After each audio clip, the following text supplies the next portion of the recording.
We work with thousands of consulting candidates every year. And look, 95% of them, this isn't representative of the whole audience, but 95% of the ones that we work with want to go to McKinsey, Bain, and BCG. And you know what? Y'all are not wrong. My time at Bain was incredible. I'd love to say that I loved every minute about it. It's probably true that I loved about 80% of the minutes. There were some times that were really hard, that were very emotionally, practically, and professionally challenging, but it is an experience that 1,000 times out of 1,000 times I would replicate again. I'm really grateful for the time that I spent and the work that I did when I was at Bain. But it was hard to get in. Some people that do get in didn't get in on the first try. And so we want to set your expectations clearly for whether or not it makes sense to go MBB or bust. Today, I'm going to share with you 3 reasons why we do not believe that MBB or bust is the right approach. Look, sometimes you shoot for the moon and you reach the stars, and sometimes you shoot for the moon and you get nothing. And the MBB or bust approach could leave you with nothing in a career move that could be really hurtful in the long run. There are 3 reasons why MBB candidates should broaden their nets. Number 1, there are limited seats at MBB firms.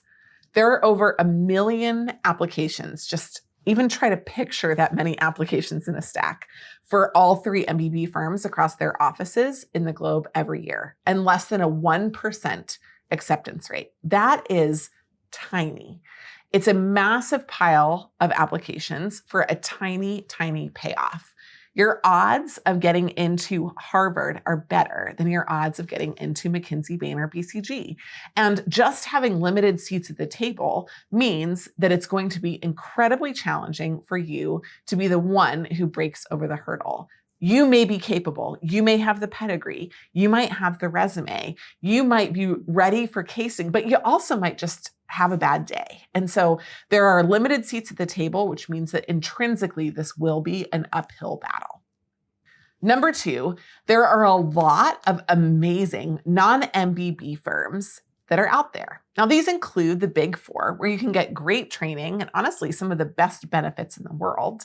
But also, it includes a ton of amazing MBB boutiques as well. We profile these on our website, on our podcast, on our YouTube channel. We share with our audience all these amazing MBB boutiques. And these firms have a much higher acceptance rate, but similar training, compensation, variety, and awesome cultures too. So you're not going to be trading much if you move from an MBB firm into targeting these non-MBB boutiques, especially if you do both together.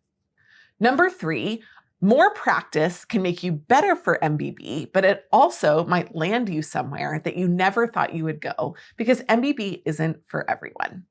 Let me explain.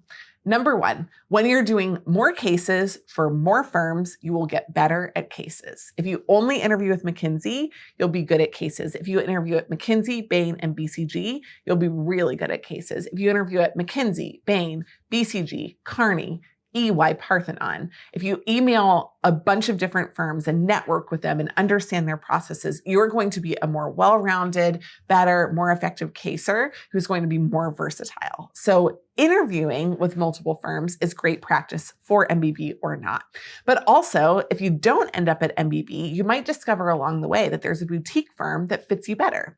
Maybe the lifestyle of MBB isn't for you. Maybe the turn and burn culture, the up and out culture isn't for you. Maybe there are things about MBB that actually are working against your personal goals. Maybe you want to work in a city where MBB doesn't have a presence. In this case, working for MBB plus some of the boutique firms can really be a much better strategy. So where do you find these firms? I mean, how do you find out which firms are really good firms versus not? Of course, you're going to chatter with folks that are your peers or people who are your predecessors, those that have gone before you. They're going to tell you a little bit about the firms, but we take a bird's eye view on the industry and specific firms through our consulting firm directory, through our firms lists that talk about the top firms in each geography, and also through great content that we put out in all of our channels through different episodes. We want you to get to know the firms, to get an understanding of what they do, of who their people are, of why you should work there before you even reach out by email. And there's an opportunity to find firms that you might just be delighted to discover. Thanks so much for listening. We hope that you enjoy your journey into MBB. And when you're thinking about MBB or bust, just remember there are at least 3 reasons why broadening your search, focusing on some alternatives and some boutiques will both make you a better candidate for MBB and also maybe land you in a place that you didn't even know you could go.